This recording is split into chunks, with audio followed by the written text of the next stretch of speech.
Welcome to another edition of Conversations of the Heart. It is me. It is your boy Tito.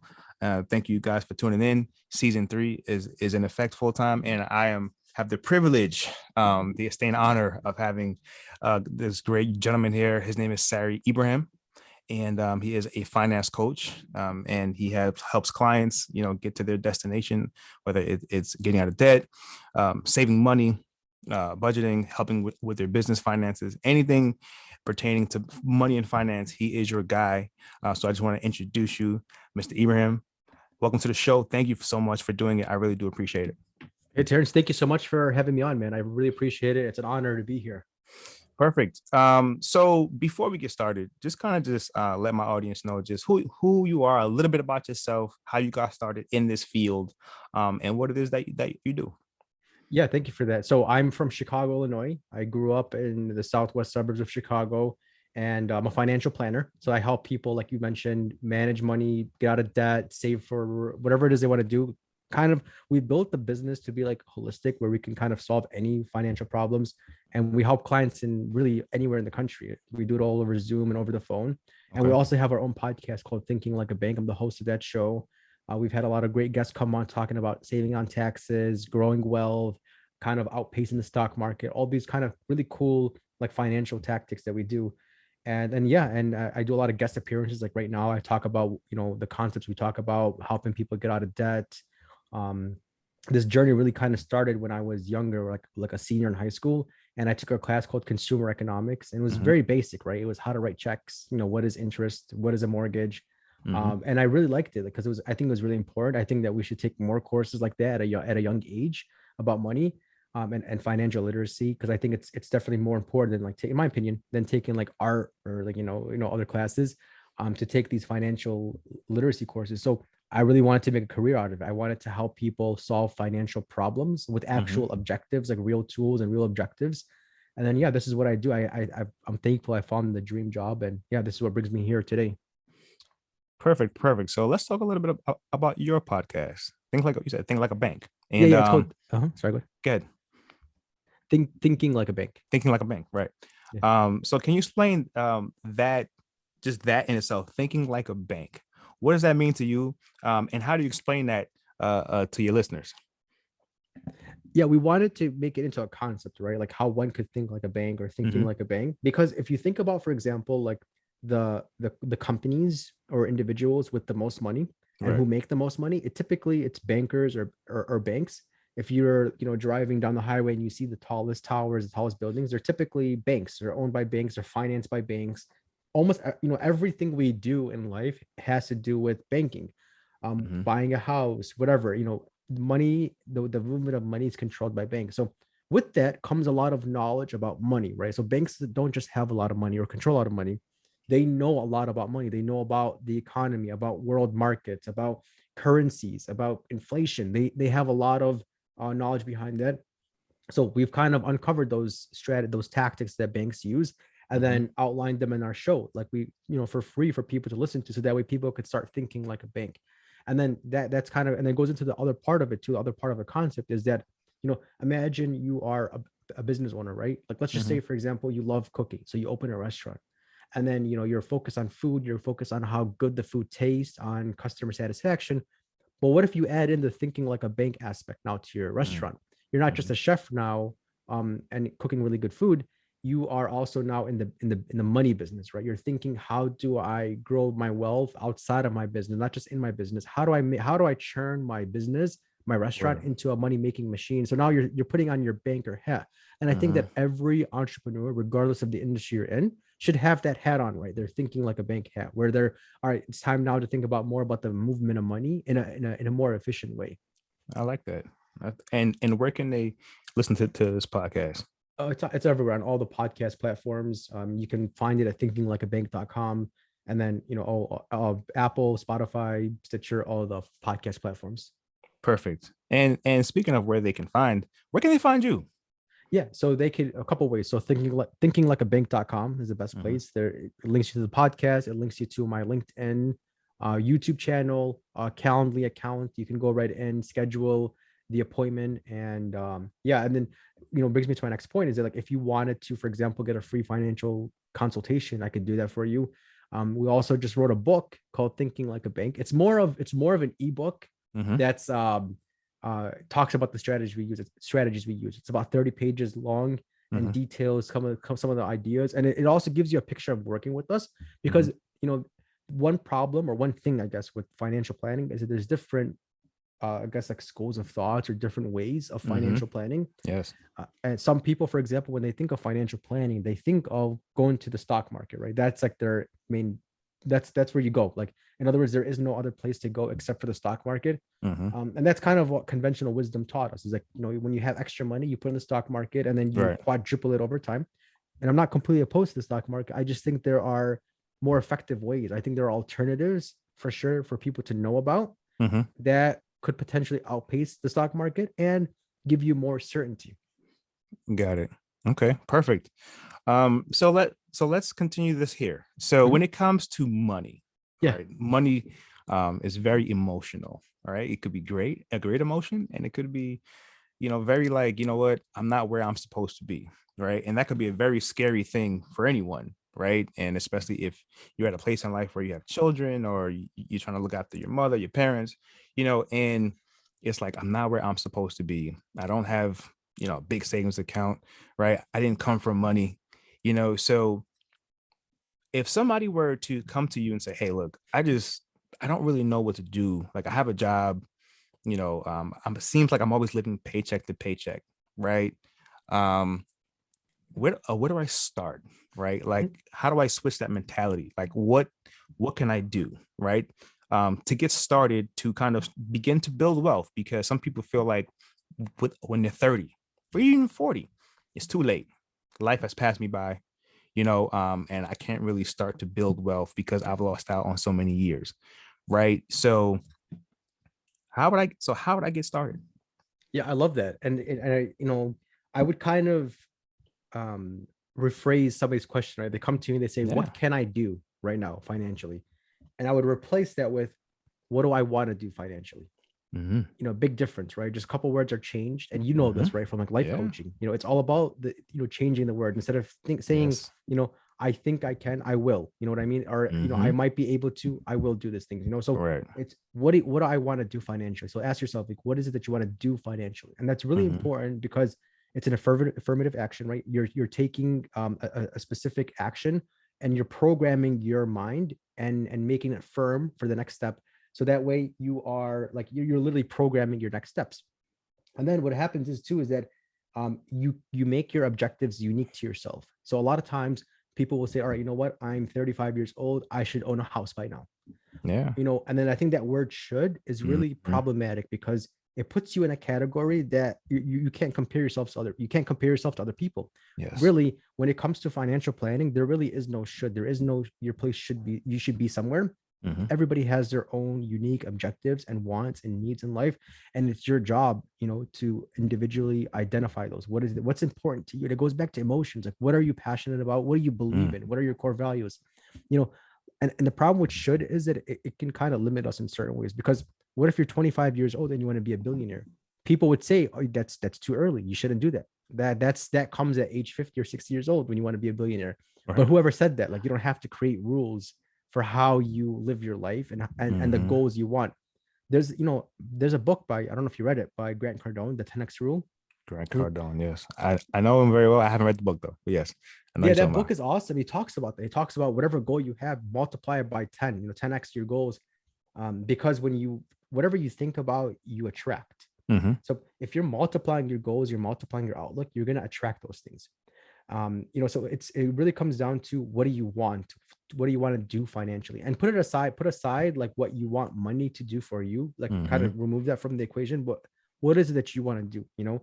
What are your goals? And then use money to reach those goals or to fund those goals. That's how I Mm. think one way of financial planning would probably work. Okay. And you're right. Like when you switch those questions around and you Yeah. switch certain things around, especially that should. I think a lot of people sell themselves short because they feel like they should be somewhere by a certain period of time, right? Yeah. And then they're not, and then it becomes very depressing, and Yes. then Yes. you get very hard on yourself. because you see your friends maybe in a certain place, right? And you see people on social media doing different things. And that's another thing. You see people spending money on Yes. social media, having fancy bags, cars, big houses, and things like that. And it's like, man, I want that. But one, you don't know what they did to get that, Yes. right? They could have, sacrificed and worked hard, and you didn't see their Yeah. struggles of how they got to where they are today. So, it's just, there's a lot of things now, especially in this generation, that we're being pushed. A lot of things are just pushed in our face, and then it makes us say, hey, man, like, I wish I could have these things. Mhm. And it seems like everybody's doing well. Everyone is doing well. Everyone is balling. Everybody has a big house, the Mercedes outside, right? And to be honest, this, and I can guarantee this very well. A lot of people that have their Mercedes Benz may not have a lot of money. Yeah, and I could even take it a step further and say that I know this for sure from a marketing perspective, that these luxury brands, whether it's cars, clothes, whatever, they're not targeting the richest people. They're targeting the middle class people who just came across, who have some money to spend on those nice things. So, it definitely, it changes your perception. And social media, exactly, you're right. It makes it seem like there's no more poverty anymore. Everybody's good. Yep. The whole idea of money is completely different now. But one thing that I learned a long time ago is that one of the causes of anxiety in general, from like a mental health perspective, Yeah. anxiety comes from comparing yourself to other people. Mm-hmm. And social media has amplified that, right? It's made it to the point where it's like you don't have a brand new BMW and live in a big house. Like, what are you're doing everything wrong in life.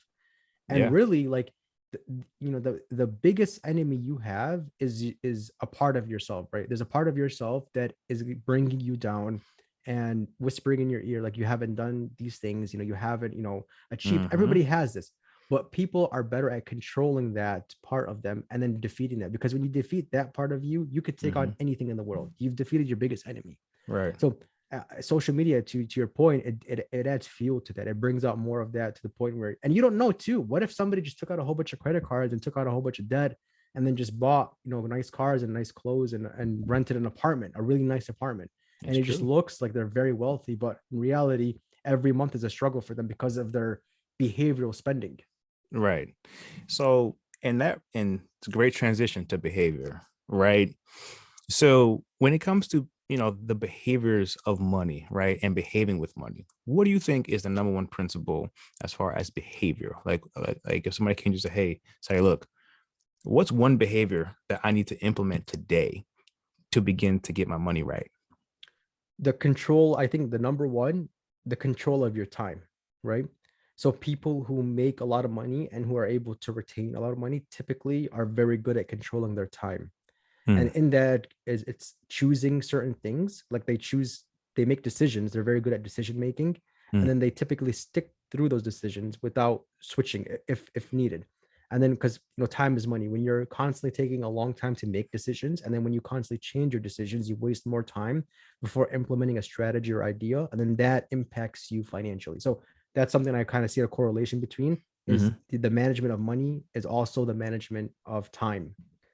And then there's another part too, is that in the book, The Psychology of Money, which I'm reading right now, I'm about halfway through it, the author talks about that the majority of the way you live financially has a lot to do with your behavior and how you react to certain things, your impulses.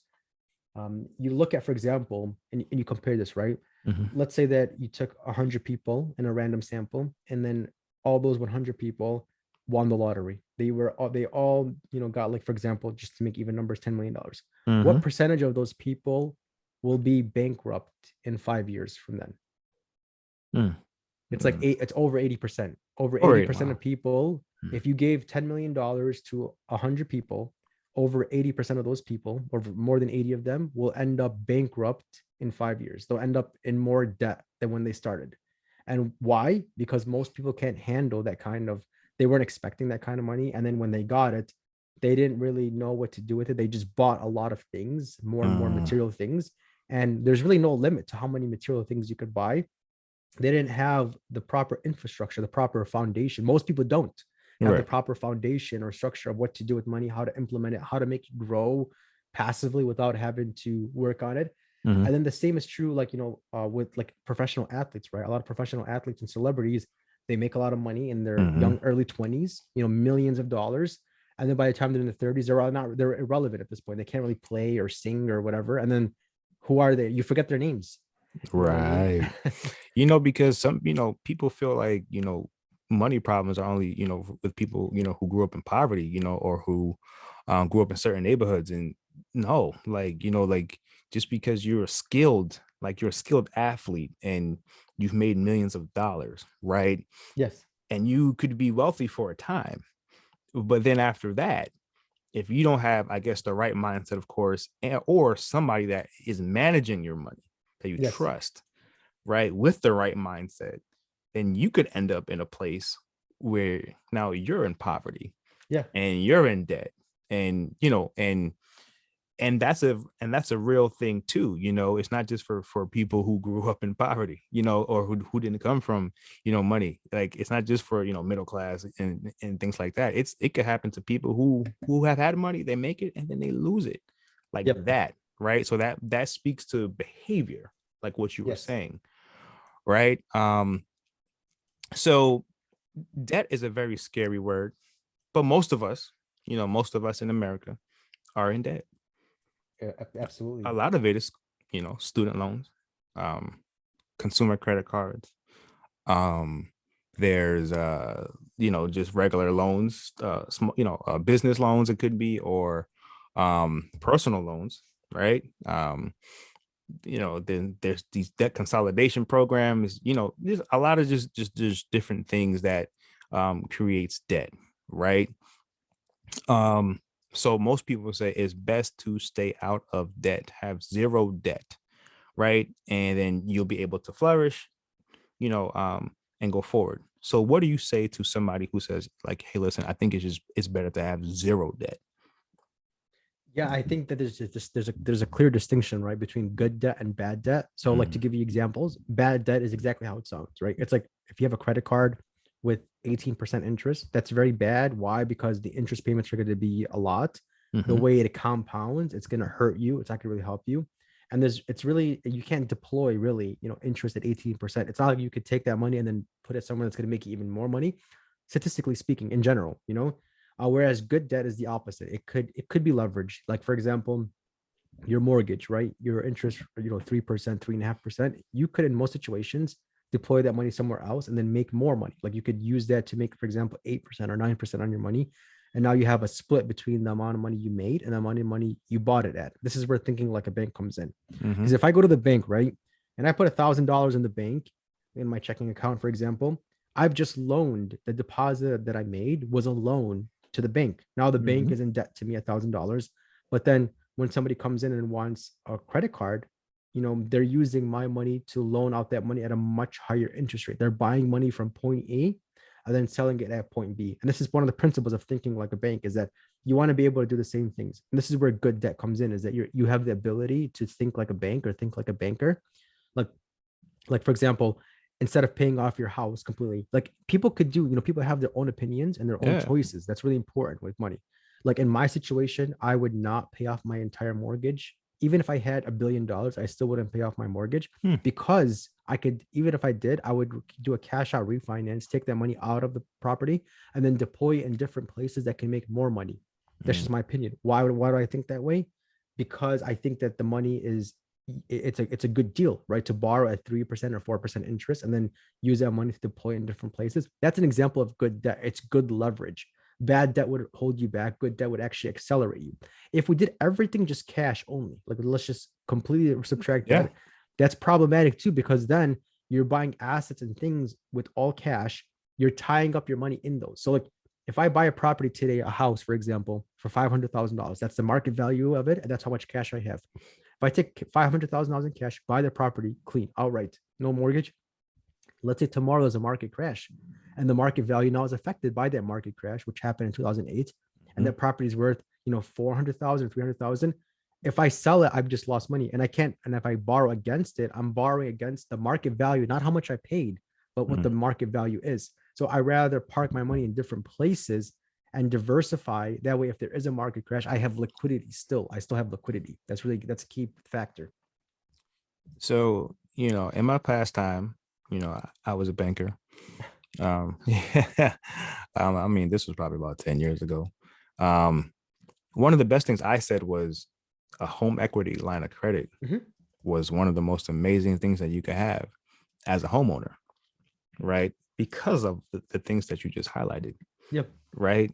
And it's an ever evolving line of credit Yes. that you have, right? At a, like you said, like a 3% interest rate versus, applying for a credit card and you Mhm. have like 18%, sometimes up to Yeah. 20%, and it's like, man, like, why would I would rather, you know, say, hey, I'm gonna pay 3,500 to go to, I don't know, if you want to take your family on a vacation, you pay Yeah. $3,500, you want to slap it on, a credit card, that and that's at 18%, right? Yeah. Yep. Or you have a home equity line of credit. Now that 18%, now you're talking 3%. you Yeah. know Exactly. it's a big difference, right? And not saying that you have to use your home equity line of credit to go on vacation. I'm just saying that's just for an example of just what you can do, right? Even if you want to do home improvements on on things around the house, right? Some people slap it on the credit card. Mhm. It's 18%. It's it's just a lot of money. It's and it's hard, and sometimes it's like, oh, well, I don't want to take money out on my home, right? Against my home, right? And it's just, but everybody, it's like you said, I think everybody has their different opinions on, um on how they want to manage their money and those things. But like you said, though, you're absolutely right, that 3% is much different than 18%. And it comes down to emotions, right? So like the idea of borrowing against the house you live in is scary, even if it's 3% interest, right? It's Yeah. scary. Just that, what if you can't pay it back? Then you lose your house, you lose your shelter. But then up to the contrary of that is that you have a piece of plastic. It means nothing to you. And then you could buy things with it. So that it opens up a whole nother emotional part to it, or is that this is one of the reasons why banks and corporations invented credit cards, is because it's very spendable, it's very easy. You know what I mean?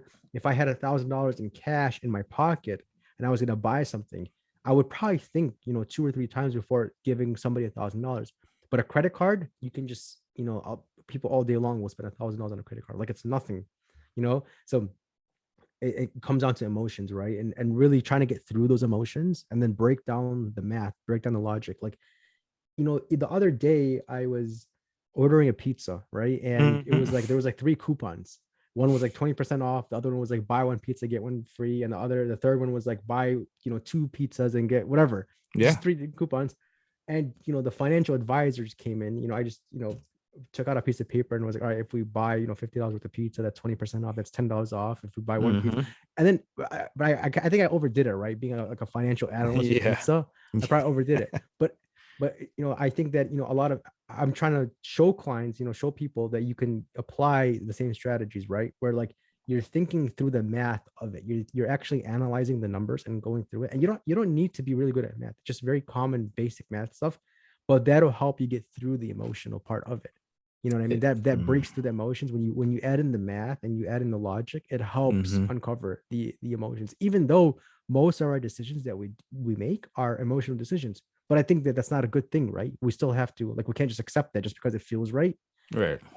You trust your gut, but at the same time, it's a good practice to just fill in the numbers and then go through it and then see, like, all right, compare it. Is this a good business move? Is this a good idea? Like, Right. does the math add up? And that's so funny is because right now we have everything is easy to access, right? So look at something as simple as Uber Eats, Yeah, right? yeah, I've been guilty, right? Where I can get food to my home anytime I want and use a card. It could be, I mean, it could be a debit card, but credit card, whatever it is, right? yeah. Versus, somebody, back in the day, it's like, oh, I have to leave my house to go spend money on food. So I have to drive 15, 20 minutes maybe to go to McDonald's or go to a pizza place or go to a restaurant, right? To get my favorite meals. You know what? You know what? I'm good. I'm just gonna just see what's in the refrigerator and you know what, save some money, right? Now it's like click, it's gonna be to you in about 20 minutes. It's so easy. Like it And is that's the point. so easy to spend money.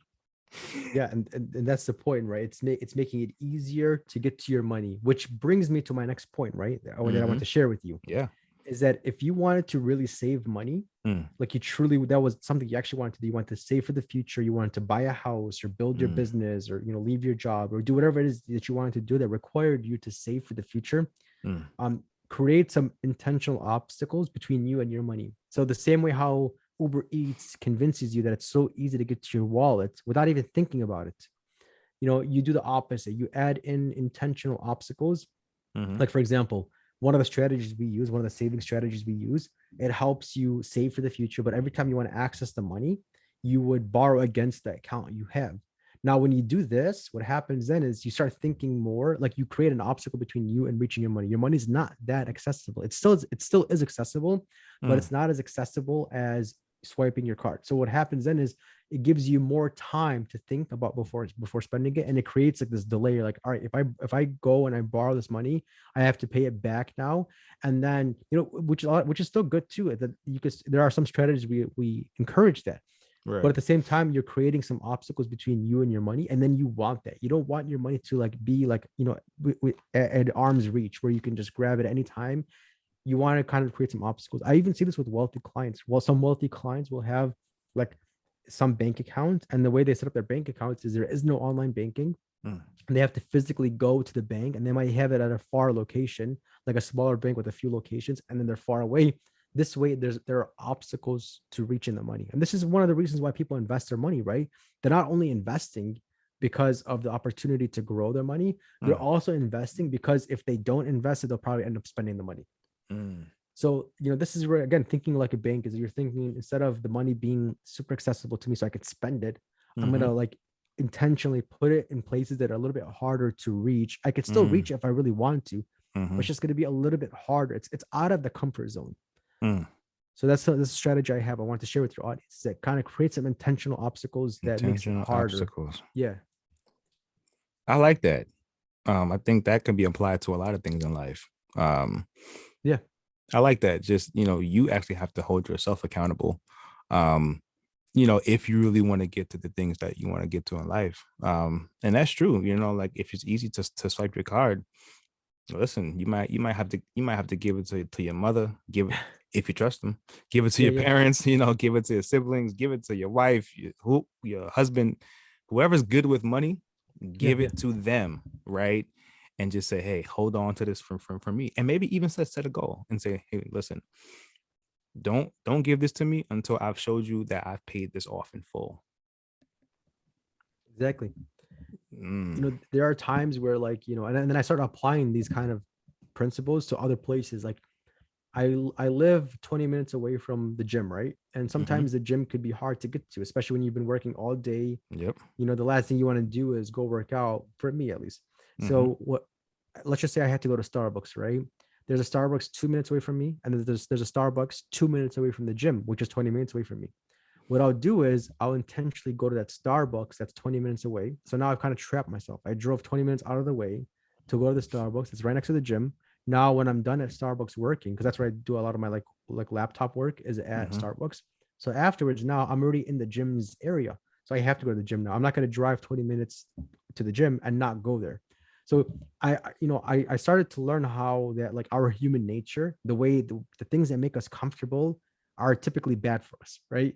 It's mm-hmm, not good to always do things that you want to do. So when you kind of dictate certain things and put yourself in a situation where it's already too late, you already mm. drove 20 minutes to the gym, that's it, it's done. You've kind of trapped yourself now you have to work out. So I've kind of figured like those little hacks create more productivity, they create more efficiency. Mm. I like that. Hmm. No, like I think a lot of people can get a lot from what you just said. Because I even did, just thinking about certain things, from me, and I'm like, yeah, I do have to set certain things, Yeah, to just kind of give myself some roadblocks, Yep. Mhm. like sometimes you got to stop yourself. And that's even what I tell some of my clients. Like you got Yeah. to, sometimes put the mirror up to yourself, right? Yeah. And really sometimes we wear masks a lot. Yeah. And I don't just mean because of the pandemic.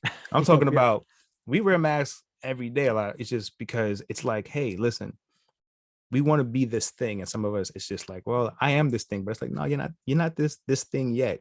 You gonna get there. You are going to get there. But sometimes when you look in the mirror, take that Mhm. mask off and see who you really are. Yeah. Your bad habits, the things that Yes. you have to clean up. And sometimes when you look at your bank statements, Yeah. right? Yeah. When you look at your credit card statements, all those things and you look at your whole financial portfolio, you know Yep. what it does? It takes the mask right off of that. Yep. And you got to look at it and be like, oh, that's me. That's you. Yeah. That's honest.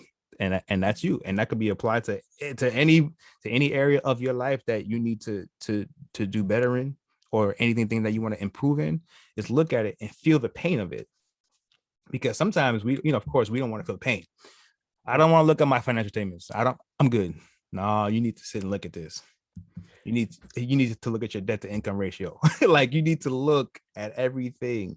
And that's what you do for people. I think that when you do financial planning, you show them, Mhm. hey, Yes. look, this is what it is. Now we can work with you to get you out of this.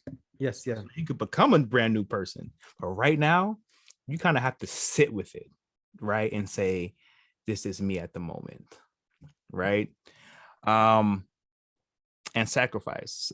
Um, Talk to me a little bit about sacrifice, about what you tell your clients, because that's a hard word for a lot of us. It's hard to sacrifice certain things, right? Yeah. It goes back to like being real with yourself. Like you said, take the mask off, be real with yourself, and really ask yourself, could you have multiple things going? Could you, not save a penny in your life, Mhm. but still buy your dream home? Can Mm, you not save a penny and still operate and run a business? Could you, not do certain things to get the things you want? And the answer is typically no. Like you have to mhm, put in, you have to work, I guess, from the inside out and not from mhm, the outside in.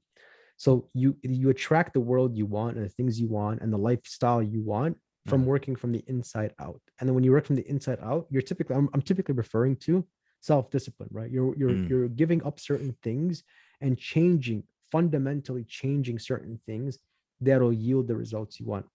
mm, Like, I do a lot of I've worked with a lot of coaches. Speaking of life mm. coaching, I've worked with a lot of business and life coaches in my past, like 5 or 6 over the last 7 years. Yeah. And a lot of times they all would, we would go through the current things I'm doing in the business, right? Like what I'm currently doing. And then we would Mhm, either eliminate certain things or delegate certain things, or, we're changing the way you do something to better improve it, to sacrifice. And then it also kind of brings it, I was reading this book called The Laws of Charisma by Kurt mm. Mortensen. And this book is amazing. It's called The Laws of Charisma. That was And the charisma. author talks about the point of sharpening your skills and bettering yourself. Like, and he puts it out into like a very like basic kids story. He says that you had two neighbors, right? Mhm, Let's just call neighbor number one and then neighbor number two, right? The neighbor number one was very competitive with neighbor number two, like very competitive. So one day he goes to him and says, I don't know if you heard the saying before, but he's like, I'll make a bet with you. I bet that I can cut more trees than you. So then neighbor number two says, okay, you're on. Tomorrow morning we'll start. So the next morning comes, both neighbors start cutting trees early in the morning. And then neighbor number one cuts consistently from like the morning until sunset. Doesn't take one break, just keeps going consistently. mm, And then neighbor number two would cut for an hour and then sit for 10 minutes mm, and then go back to that. By the end of the day, who had more trees? It was neighbor number two. mm, And then the first neighbor number one was like shocked. He's like, how could you how could you have beat me when you were resting every hour? mm, And then the neighbor says, number two says, I wasn't resting. I was sharpening my blade. And the point of that is that sometimes in life, you want to defer what you're currently doing or deter what you're currently doing to sharpen your skills, to get better at, to get ahead of something, mm, to get to get more out of life, to sharpen your tools and your techniques. So in the situation of not confronting your discipline, not confronting your habits, what happens is your neighbor number one. You're just doing the same exact thing over and over again at the same speed, at the same, and this is people, we think of working somewhere, like you're constantly doing the same job, same place, same times over and over and over again. Whereas somebody else deters, right? They're coming home in the evenings, they're watching podcasts like this, videos, they're reading books, they're talking to a financial coach or a life coach. They're sharpening their sword, right? They're sharpening their blade. They're deterring from their current activities to get ahead in life. Right. Wow. Well said. One thing I will say, you are in the right business, sir. You are in the right in the right business, man. I think a lot of people, a lot of the listeners will get a lot of gems from what you're saying, because it's really true about sacrifice, and setting yourself up, but I just can't get past the obstacles, like that right there, setting the obstacles for yourself. Some people, is the whole point is sometimes it's just avoiding obstacles or trying to figure out a way to get out. But now I'm going to put an obstacle in my own way. Yeah. So that I can get to this particular. And I really like that. I definitely like that. So, so as far as the work that you do, right? So if somebody wants to begin to work with you, right? What are your criterias? Because many people have different criterias, right? And because your time is valuable. I know a few finance coaches, and everybody has different criterias, right? And some are very strict and say, look, if you're not serious, if you don't have this, and this, then don't waste my time, right? So so if somebody says, hey, Sarry, I want to work with you, do you just take everybody, or do you have strict criterias? Yeah, the only thing I really want, the way that would be a good fit is I really want somebody who has a growth mindset, who's willing to do things outside of the ordinary, who wants to kind of do things unconventionally. That's the only thing I'm looking for. If you have that mindset and that mentality, I want to work with you. I think we'd be a good fit, a good blend, and we could really, and I want to really, I want to like almost partner with my clients. Like we're going into business together, kind of indirectly, going into business direct, indirectly. Like I have one client, for example, who has an accountant, right? And we've been talking, he's been my client for over a year now. And then his accountant has been accountant for 10 years. And now my client is at a situation where he makes like $1.5 million a year. He has multiple businesses. And he told me, he's like, I need a new accountant. And I was like, oh, really? I thought, you'd been with your accountant for so long, like 10 years now.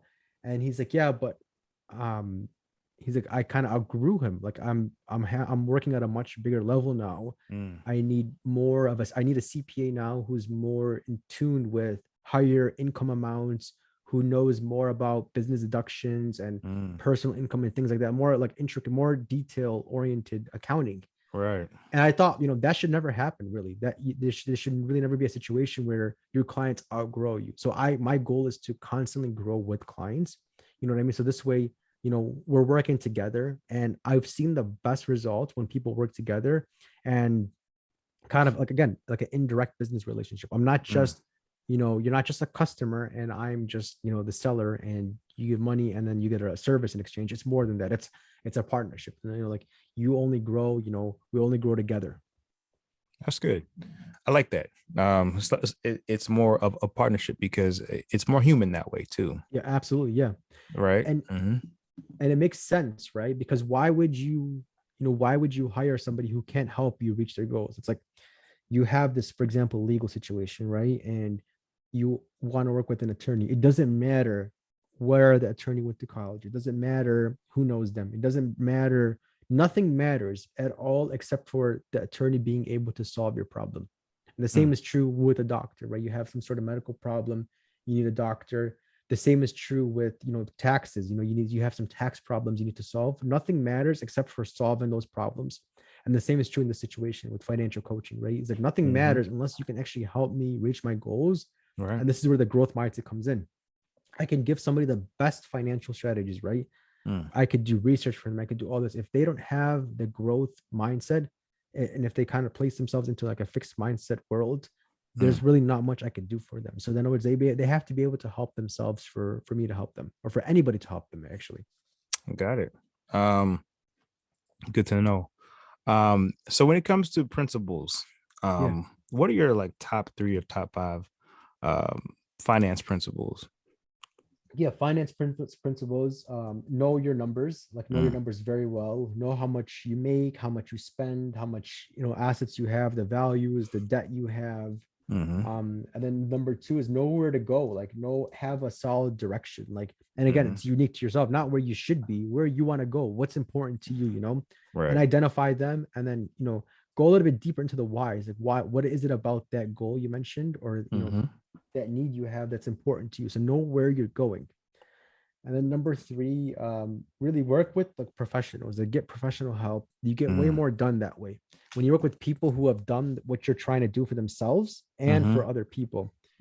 It's like professional sports, right? Like if you wanted to be the best at a certain sport, the first thing you would do is hire a coach, or you or either hire a coach or be a part of a really good team. You do something that involves working with other people mm, that are like, in a sense, like they're way ahead of you in that subject matter. So mm. work with people who have done that, and kind of who have trained other people. That'll help. That'll reflect on your performance as well. So I know you asked for five. I only have three. So know your numbers, Mm-hmm. know where you want to go, and work with people either in a team setting, mastermind, or on a coaching basis. Great. So speaking of, we're talking about that and things like that. There's so many companies out there. And I don't know, maybe you work with them or maybe you don't, or Yeah.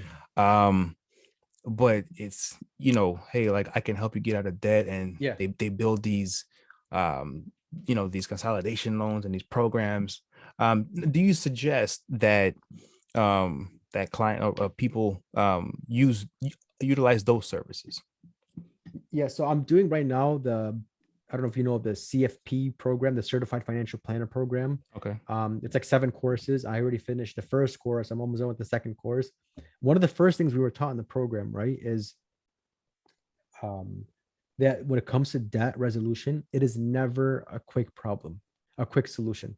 So when you see these commercials, right, like get out of debt now, like call 1-800, whatever, get out of debt now, or whatever Yeah. it is, it doesn't work that way. Like I could tell you for sure that the way that credit bureaus and banks and other financial institutions and parties operate, it's not a quick solve where you just do one thing and then you're out of debt. Typically, the faster the solution, the worse it is for the client. And I'll elaborate. What that means is that, let's say you have $10,000 in credit card debt, right? Right. And then you call a debt consolidation company, and then they're on the phone, they're like, all right, yeah, we'll get you out of debt. It's only a 30-minute call. And then what they'll probably do is they'll probably tell you stop paying the credit card, so you default on it, and then tell you to close the account, which is really bad for your credit to close an account. You still have the Mm-hmm. outstanding debt now, Mm-hmm. and then you would pay the debt consolidation company, let's just say, $200 a month for the whole year. Right. So then as you're paying them, it goes into this account. They reach like $2,400 into the account. They might take that, $2,400 minus some of their fees. And then they'll go to the credit card company and say, hey, we don't have 10,000, but we have 2,000. Will you take that? Or even less, like 15, like 10% of the value. And then they keep the rest. Mm. So it's not a good solution. It's not a feasible. When you do that, you're left with the default parts of it, skipping all those payments, and you're left with closing the account, and then you're left with settling the account. So it's like Mm. three really bad things. It's probably gonna take you like 5 or 7 years to like solve that problem for the most part in general, not like specific, Mm-hmm. but in general. So I think a better solution would be like call the bank personally. You tell them, hey, I can't afford $10,000 in the balance with paying like $500 a month. Could we renegotiate the interest rate from like 18% Mm-hmm. to 2%? And they might do it. It's not guaranteed. They might do that. That's probably a more steady solution and a better solution. It's not going to impact you as much financially, and it'll help solve the problem. So that's kind of like, again, the faster the solution, the Mm. maybe the worse off it is for the client. Got it, got it. And I want to just ask that because a lot of people, there's a lot of companies out there, and they just say, hey, what, like let's settle that debt for you, and a lot of people go through it, Yeah, right? And they do. It's unfortunate that from a marketing perspective, I hate to hmm say this, but from a marketing perspective, those are the easiest people to close, is the people that are in that situation. They're already in debt. They've already kind of hit somebody says, I can help you. You're probably more vulnerable. You know what I mean? So you want to keep, go back to the emotional control, do the math on it, ask hmm questions. Like, I remember I was in credit card debt and I called one of these companies. And then they were like, oh yeah, all you do is you stop paying them. And no, they didn't even say that. They said, oh, we handle that. We reconsolidate, reconsider, redo all these, hmm modification. right. And then I was like, yeah, but how do you guys get paid? And the guy was like, what does that mean? And I was like, how do you right now? You're talking to me right now. It's not free. You know what I mean? You're getting paid. You're working for a company. Like, Right. how is all this profitable? Like, you want to have a very common sense approach to things. Like, what is Mm. it? What's going on? Like, you show me the business model. You know what I mean? And if you hmm can and you're not willing to, then you should run from them. You know what I mean? Mm. Like, it should be very explained. You should be able to explain it to a little kid. Like, all right, they Right. take money, they collect money from all these people, they keep that money, then they go to these credit card companies and they renegotiate and they keep the difference. Oh, okay, that makes sense. So they're making money from broke people who are trying to, you know what I mean? So in other words, like really take a common sense approach to it and break it down. And it should make sense. You don't need a degree in finance. You just need common sense. And hmm I wasn't born this way, right? I learned through this from going through Right. these hardships and studying and working with people and working with money. That's how I kind of came across these from experience, in other words. Hmm. Good, good, good. Um, and everybody comes from, like I said, different walks of life, and Yeah. um, you know, if let's just say if because everybody has different strategies, right? And let's just say somebody did come in and they had, let's say credit card debt or whatever the case is, and student loan debt, but now they came into, let's just say, a great job, making a lot of money, whatever. Okay, let's say that they're making $200,000-300,000 a year, whatever. They come to you and they say, all right, so I got the offer letter. I started 2 weeks. Yeah. All I want to do now is pay off all this debt. And pretty much, should I begin to just start dumping all of my money and hitting all of my debts at once, Mhm. right? And some people would say yes, do that because you want to pay it down as quickly as possible. And some would say, you know what, make a plan, um, pay yourself as well, and go for it. So, like, what would you do in that scenario? Yeah. So I would start with the first part, know the numbers, right? Like what kind of hmm debt are we talking? Like where is hmm it at? Is it student loans? Is it credit cards? Is it medical bills? Yeah. Lay it all out, lay out the good parts and the bad parts to all of this. And Right. then, where do you want to go, right? What's your second goal? What is it that you want to accomplish in short term, long term, and then kind of take away the money part from it, but where do you want to go? hmm And then even some like conventional, I would add a little bit of conventional parts, like, you know, uh, what's good debt versus what's bad debt. Like the credit cards, the medical bills, the collection agencies, I would chop that off, right? Pay hmm that off, get rid of that. But then before I pay off all the debt, I would add in some income, right? Like what if I could, for example, I had, $100,000 in debt, and then somebody gives me $100,000 today to wipe hmm that debt. hmm I would, I'm not saying do this or do that, but I would, you know, go, add a little bit of more steps in there. What kind of debt is it? When is it due? How long do you have this $100,000 for that you just got? And then have that kind of, and then what are your goals? And then have that determine a solution. Because, for example, student loans, right? Let's just say with student loans, you're on an income driven repayment plan and they're not due for 10 or 20 years. Do you pay off $100,000 in student loans today, or could you invest it somewhere, earn some passive income, and then pay from the passive income, pay down the student loans? And then at the end of 10 or 20 years, you would have all the loans paid off, plus, hundreds of thousands of dollars in accumulated value, plus more streams of passive income, plus more knowledge on how passive income works. I like that category more than just taking money, paying off all your debt, and then being debt free. Because after you do that, there's another part of life. Now you have to keep going, you have to keep making more money, you have to keep, you know what I mean? So like, Okay. I think that, the debt you have and then paying off your debt is not the end of the road. Right. There's still, as soon as you write that check and pay off that debt, you're going to have some sort of other financial thing you have to take care of next, your mortgage, your property taxes, whatever. So think about the long run. Think about like how are you going to keep refilling that? Like what are you going to do? So, Mm. maybe if you could replace it with some passive income or some other assets, Mm-hmm. and then use those assets and then those passive income to pay down some of the debt. I like that. I like that. You have different options Yeah. and different opinions. Because that's so true. Because most, a lot of people would just say, take that 100,000 and put it Yeah. Yeah. and pay off all that debt immediately. Yeah. Yeah. Right. So I like that. It's also thinking, not just for today, but Yeah. thinking for tomorrow and next week and next month and next Absolutely. year. And again, it goes back to the question that you said, where do you want to be? Yeah. Not where should you be, but where do you want to be? Exactly. Right. And taking a pause. And I think just thinking about, even when you come into money, Yeah. taking a pause and just say, all right. So it's easy to just say, hey, I'm excited, Yeah. and pay it all. I'm done, but what's left for you? Yep. Right. Your goals, because now you're going to start from scratch. Right. Exactly. Now you have to do it all over again. Yeah. It's not like, and that's the thing that people feel. And I get it, right? If you had $100,000 in debt and then somebody gives you $100,000 in your mind, you're free, but Mhm. not really. You still have to, you still have to support yourself. You still have to keep going after that. It's not like that's it. You've just paid off all of life, with that money. Mhm. You still have to go through other things. Perfect. Well, one, I just want to again thank you for coming on the show. I appreciate it. I've learned a lot. I know the viewers are, Yeah.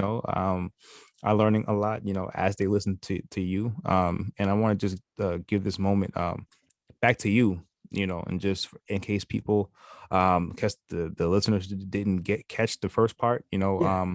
you know, where can they find you? How can they book you? Um, and go from there.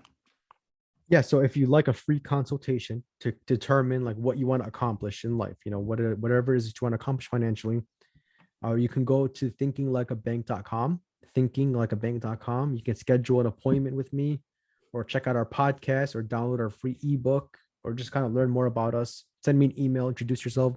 I'll be more than happy to work with you. And we could obviously talk over the phone or over Zoom, so no need to meet in person anywhere. Mhm. And then, yeah, I'll be, I'd love to work with you and see how, what it is that you want to accomplish financially. So it's thinkinglikeabank.com. Yes, and you can catch the podcast Thinking Like a Bank, on all audio Yes. podcast platforms. Yep. So again, thank you, sir, for jumping on and on this episode of Conversations of the Heart. I really do Thank you. appreciate you. And let's do this again soon. For sure. Thank you.